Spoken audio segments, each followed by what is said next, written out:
Assalamualaikum warahmatullahi wabarakatuh.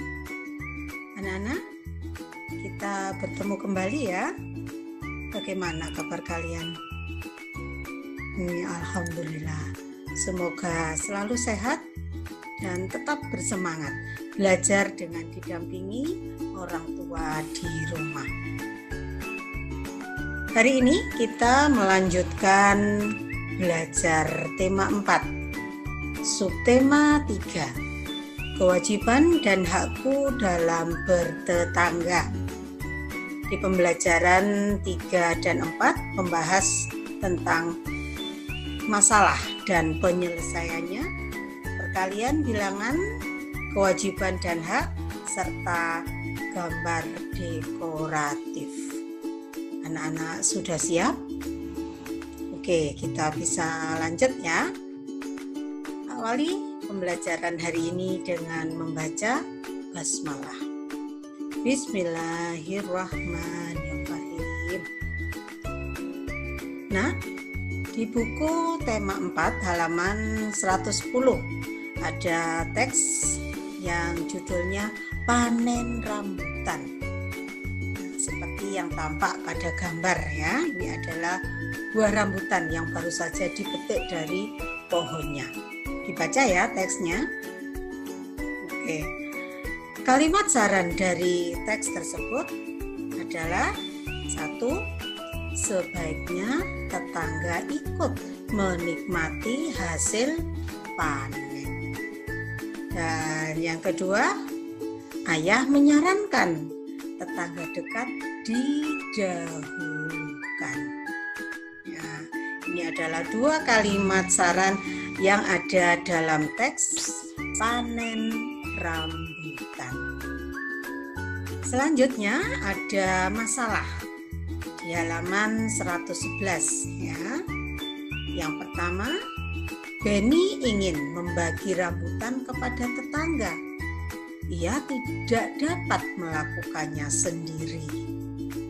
Bagaimana sarannya? Nah, ini adalah contoh saran.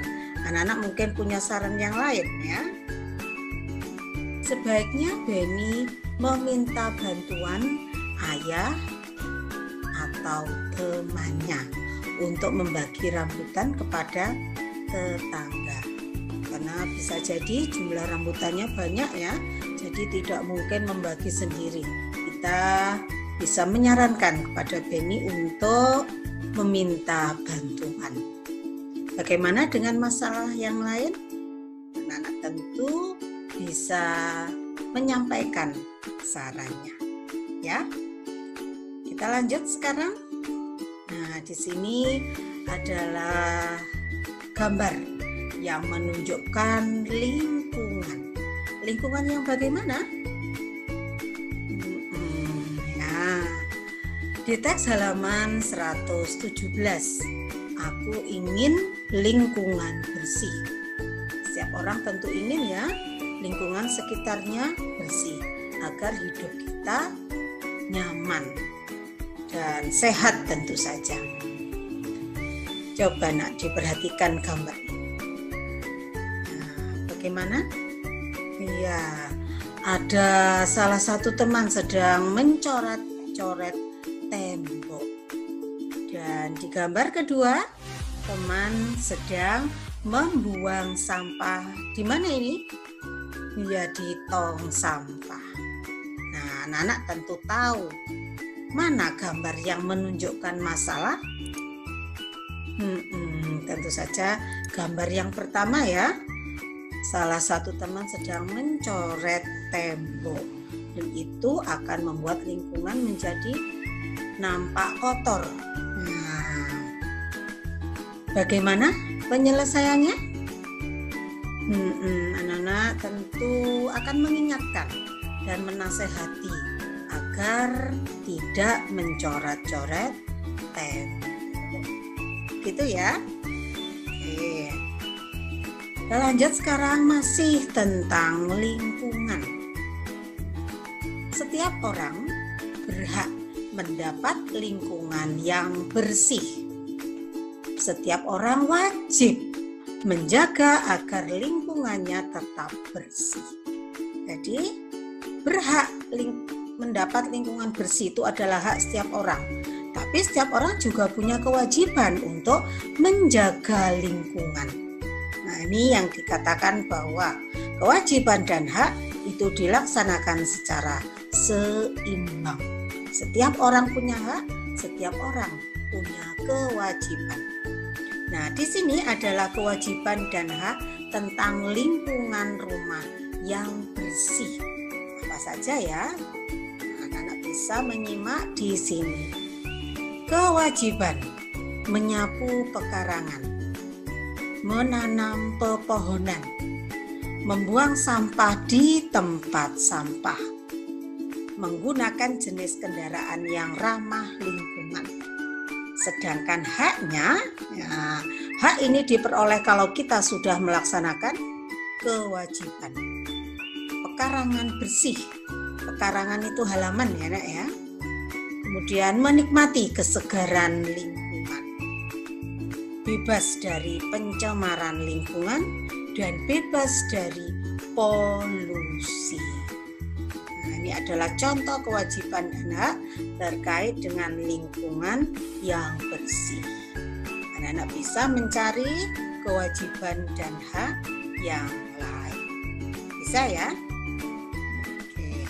Yang perlu diingat bahwa kewajiban dan hak dilaksanakan secara seimbang. Jadi tidak hanya minta lingkungannya bersih, tapi buang sampahnya sembarangan.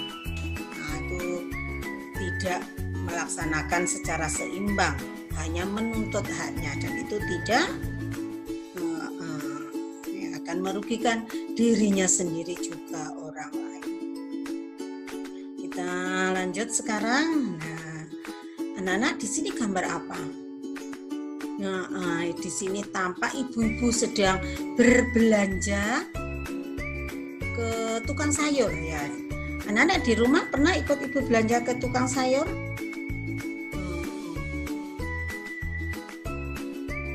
Cara memilih sayuran yang baik, di antaranya warna sayuran nampak segar, daunnya tidak layu, sayurannya tidak keriput, sayuran tidak lembek dan tidak berbau, serta sayuran bebas pestisida. Nah, ini adalah contoh sayuran yang baik bila kita konsumsi untuk kesehatan tubuh. Di sini ada wortel, bayam, brokoli, tomat, ya. Kacang panjang. Anak-anak suka sayur? Harus, ya. Berikutnya, ada Lani di sini.